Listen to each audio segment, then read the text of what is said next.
Donny Phillips, welcome to the conversation today. Thanks so much, John. Looking forward to it. It is a pleasure to be with you. You're joining us from Ohio. I'm south of Salt Lake City in Utah. We're going to be talking about HR's expanding role in the protection of employee data and kind of the related technological conversations around all of this.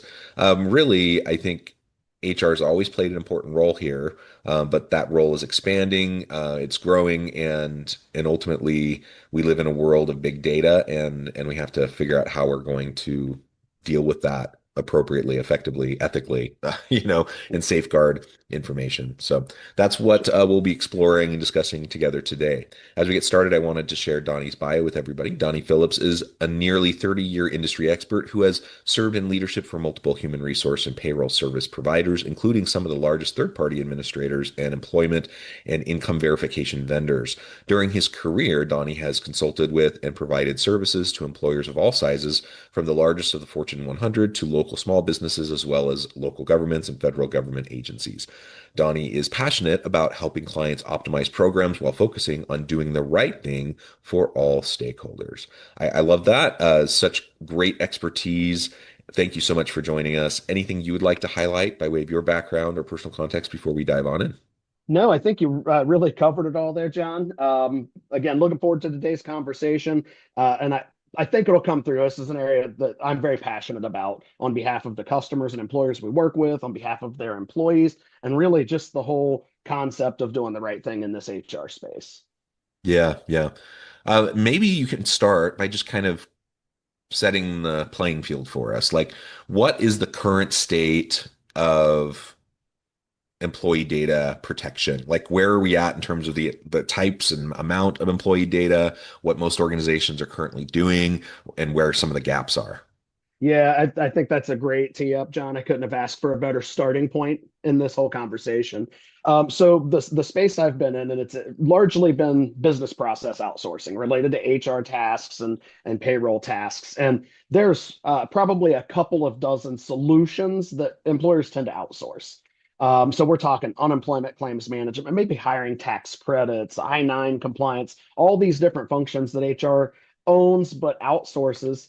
Uh, the current landscape, when we talk about the data engagement in this space, virtually every vendor is acquiring data through what we would refer to as bulk data Mm, acquisition. So whether it's an API integration or a file-based or an SFTP flat file-based integration, the strategy is largely similar. These vendors are acquiring data on every employee of their customers. Often, if it's anything that's involving income or earnings, they're often gathering that data on every employee, every pay period. So those are mhm. a lot of data being transacted, and that would be highly sensitive information: full name, socials, address, earnings information, job title, lots of things that the bad actors would love to get their hands on.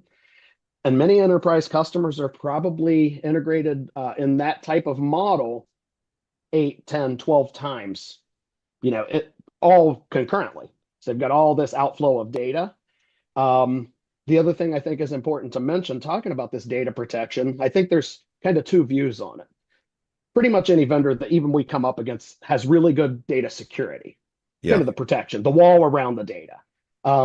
So I think there's competitively, that's largely flat. Where the big difference exists is what is the approach to privacy? How do vendors help minimize data? That's where we see a big gap today in the HR outsource spaces. There hasn't been much focus on minimizing that data. And that's where we're very different, of course, and we'll probably get into that a little bit, but that's really the key focus area here is understanding that data security is a little bit different than data protection.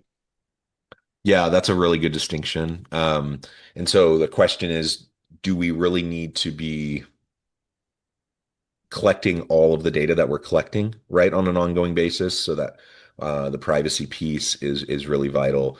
Yeah, and I appreciate the distinction between data protection and security. Okay, so there's definitely some gaps there, and I suspect, given the current state of affairs, um, with ongoing, just exponential growth in the capabilities of AI and these sorts of things, it also means that bad actors have increased capabilities. for cyber attacks and data breaches and those sorts of things. It seems like every week I get some sort of an email from some organization that I'm affiliated with in some way that they've experienced a data breach, and so I have to go change my passwords. And, that's just the norm, I think, in today's environment. And it seems like it's probably likely to only increase, just because it's going to be so much easier for bad actors to set up, bots and various things that are super good at making those breaches. So on the one hand, data security and the wall behind the data is generally pretty good. On the other hand, is that going to be sufficient moving forward? And what are, vendors and employers doing with that? Yeah, yeah, and I think something you said there, John, just kind of keyed up another thought that I did want to also mention when we talk about that landscape. Is HR probably is similar to everybody else that works at an enterprise organization. They're trained on how to protect customer data or how to Yeah. protect the data that they have their hands around every day. Hmm. But where the big risk here is what we're talking about, third party data breach. And I kind of wanted to segue to that because we follow all kinds of different privacy and risk management organizations, privacy attorneys, and several different special interest groups that we participate in. And it's definitely becoming clear that third party risk, third party data breach is growing rapidly. I've got a couple of statistics here that let's see, the average cost of a data breach was about almost $5 million in Mm. 2024, which is a 10% increase versus 2023. We're seeing exponential increases in those being third party breaches. So once that data leaves your system, leaves your four walls, that's where the risk is. And that's what we want to talk about, how to put some practices in place to really mitigate some of those risks, like to virtually eliminate unnecessary data exposures. Yeah, so let's talk about that. Like, what are some of those things that you can do, and what's HR's specific role in that? Because obviously, not all of this falls on HR. Like, there are, depending on the organization, I suppose, and the size, the complexity, and the maturity of the organization, that they may have totally different areas that are focused specifically on risk and data security and such like that. But in most organizations, given the nature of the data that we're constantly collecting on employees, what is HR's role there? Yeah, so I think the first thing, and it's a pretty broad statement, it's for HR to have awareness. There are Hmm. better models out there than what everybody's accustomed to. Hmm. So I talked about that bulk integration model where it's every employee, every pay period, Yeah. for whatever outsourced solution we're talking about here.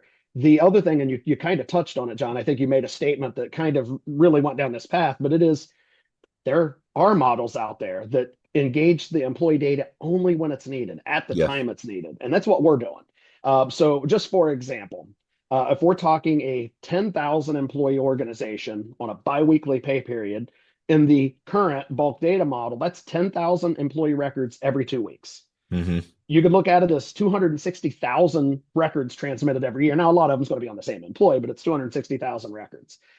Just specific to what we do in the employment and income automation space, on that 10,000 employee population for that 2 week period, we would expect somewhere between 50 and 75 uses of data.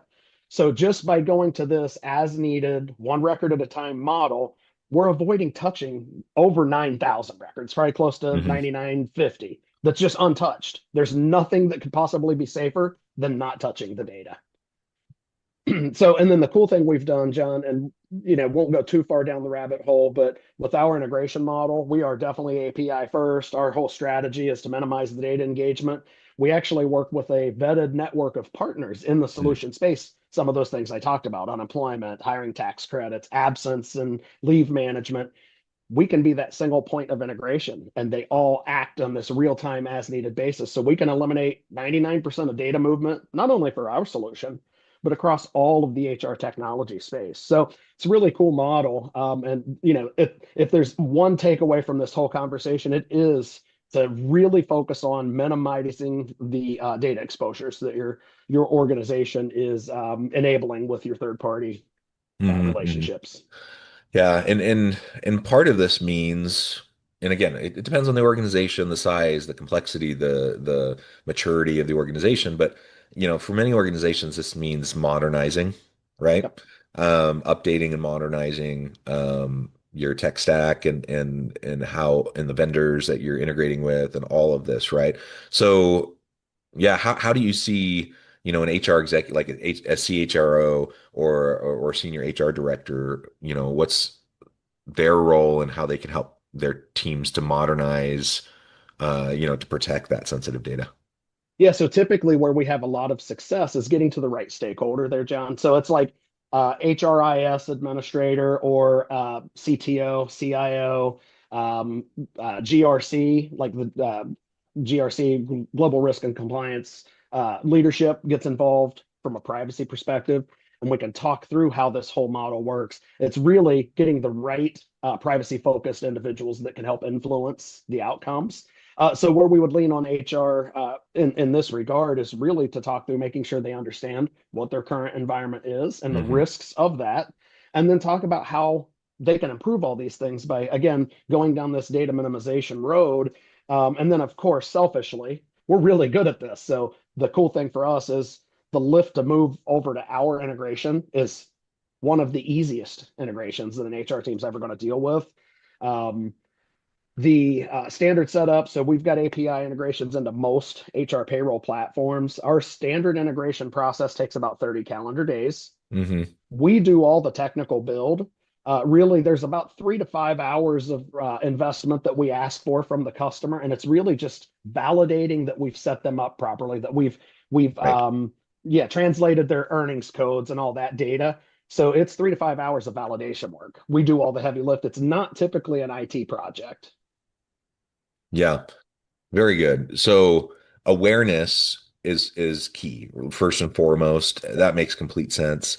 And depending on the executive, they may or may not be, more or less savvy when it comes to these topics or the technicalities of it, right? And so Yep. having a setup like you're describing where it makes it for an easier lift on the side of the organization, the employer, Yep. on making these transitions. That's certainly going to be hugely beneficial. I think most Yeah. organizations are going to say that. Anytime you're going through like any sort of change management around technology implementation, it's usually really hard. It's usually a long slog process, and everyone, kind of grits their teeth and are not super thrilled about it. So anything to smooth that out and make it more efficient and streamlined is going to be super helpful. Yeah, I think HR tends to get, they develop a memory if they've been involved with moving HCM platforms. That is a massive undertaking, very painful, typically 18 months or longer in most cases. So sometimes we have to overcome that because that's not us. It's our integration is much easier than that. So I think that is definitely something that we see is the HR folks want their involvement in implementations and integrations usually on really large time consuming projects. Yeah, yeah. So you've already, I mean, started to address this, but how difficult is it really to transition to an approach that better protects this data? To have fewer touch points, to not have the constant like all records all the time kind of Yep. mentality, to streamline. Like, what has been your experience in working with different clients? Yeah, so I think largely it'll probably continue to improve. I think out of necessity. I think some vendors and the integrations, depending on what specific process they're overseeing, they might have some regulatory obligations that are coming that will kind of force this model. But what I can tell you is this is a model that we've had live and active for our first real-time customer went live in 2018. Hmm. And we've done these integrations dozens and dozens and dozens of times. We've got about 5,500 live customers that we work with today. So you ask what our typical customer experience is. Obviously, we tell them, look, we can do this. It's very easy. We show them the map. We show them the project. Typically, what happens is when we get to that go live call, they Mhm. they say something to the effect of, "Holy moly, you guys actually did it." We always get told you're going to do these great things, and rarely does it happen. I would say 99% of the time we hit or exceed the timelines. And that includes we do custom builds. We've done one-off integrations into home-built platforms, as long as they have some type of API capabilities, and including we've integrated with some platforms where it's a very old platform that they've overlaid with an API Mm. platform, Hmm. and we're able to go this real-time model with it. It's so super cool. And then the other thing that we have gotten, part of why we've built out this partner ecosystem, is customer feedback. Like, your integration was easy to stand up. It's maintenance free because we're not getting a file that if you change something, it errors out. If you change and add a new earnings code, we'll see it that first time the record comes. And if it's not identified, we reach out to say, what's this earnings code? We don't have 10,000 records that error out. So it's much less maintenance on the ongoing, and there's really no project time to it in terms of like a dev team or an IT team. So the customers were ones that were like, man, we wish we could use your type of integration, across some of the other solutions. And we're like, we can actually do that. So we've baked it out. We've got, I think, 4 or 5 unemployment claims management partners. We've got 3 or 4 hiring tax partners, a couple of absence management partners. So we've really baked out this space. We're over 2 dozen solution partners we're working with today. Mm. We're largely partner agnostic, so we do this with employer permission. We would never activate that integration for one of those unemployment providers without the customer writing in the contract. Yes, we want you to activate this provider to have access to the data. Um, and we've deployed it over and over, and it works very well. So it's really cool. This conversation 24 months ago, there would have been Mm. some vapor. There would have been some vaporware in the discussion. Mm. It's Hmm. not now. It's fully baked, and we know it works well. Yeah. So what do you see as like the biggest resistance, like the pieces of resistance that you see when you go into organizations, in large part just given their past history, their past experiences with these types of integrations and changes and maybe just the mindset shift of going from, all records are all the time to only truly as needed. Like what really sticks out to you as like those biggest resistance points that you have to overcome? Yeah, I think the 2 biggest resistance points is, one, the current solutions from a day-to-day perspective, they work. That's the feedback. It's not optimal, but it works. So there's not enough pain in many Hmm. situations where they're like, we've got to make this change. Now, if we have They're just kind of someone who, struggling along and it's just kind of yep, working but not great and everyone's frustrated, but they don't see the pain, the need to like blow it up and start over. yeah, especially everybody's running thin, right? Yeah. Everybody's dealing with a bandwidth issue, and it's like, do I want to take on an integration project and a transition project when things are functionally okay? Hmm. That's one piece of feedback. Now, when we get to the right stakeholder and we can actually talk through the model, because there's some key benefits just to how we do it, because the data is real time. It's always up to the second fresh. It's pulled directly from the source of truth every time. We're not bringing it into our platform and homogenizing the data to make it fit our platform. We're actually reporting exactly what the HCM says. So if it's listed as, whatever job title and earnings type in Workday, for example, that's how we report it. We don't say, let's map your stuff so it fits our platform. But then the real time piece of it also makes sure that data is entirely fresh. So there's a lot of efficiency gains there. So when we get talking to the program owners, we can show them where maybe it doesn't feel so painful because it's what you're used to. Some of these changes will lessen your load, virtually eliminate your engagement, really. So again, I'll go back to your question here. I get off in left field a little bit, but I think the it's working okay is one issue that we encounter. The other thing is really just awareness in terms of just brand recognition. Vault Sure. Verify is still a smaller startup. We've grown rapidly over the last few years, but the folks we're competing against are really large, well-known brands that are in the credit reporting space. They're organizations that when you say their name, everybody knows them. They may not know, I didn't know they do this, what we're doing, but brand Right. awareness. Yeah. I think Yep. that's the other thing. And when I say awareness, it's kind of 2 prongs. It's that, and then just awareness that there are better models. So, we can tee it up that, hey, we can do this better than what you're dealing with today. But until you get into the actual conversation, the details of the conversation, they don't necessarily know that there's really value in how we do it differently. Yeah, and you mentioned the big vendors, like the big name recognition. That obviously that always helps, but you have these big vendors that have been around for forever that don't necessarily have the motivation to, really make the necessary changes. Yeah. They kind of continually put band-aid. That's kind of how I see it, is like there's like this continual layer after layer of like band-aid after band-aid, because people are already using the system, they're already in the ecosystem, and they're kind of familiar with it. They're maybe frustrated with it at times or whatever, but it's just easy. It seems easier to do it that way.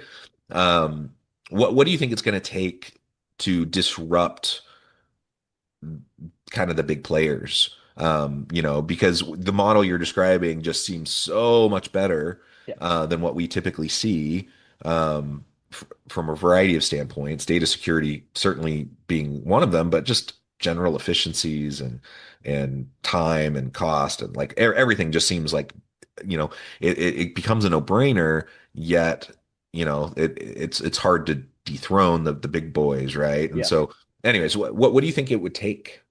So I think there's one potential tipping point that could really shift the scales in our favor here, and it is this data privacy legislation that's been rolling out for, shoot, it's more than half a decade at this point, just state level privacy.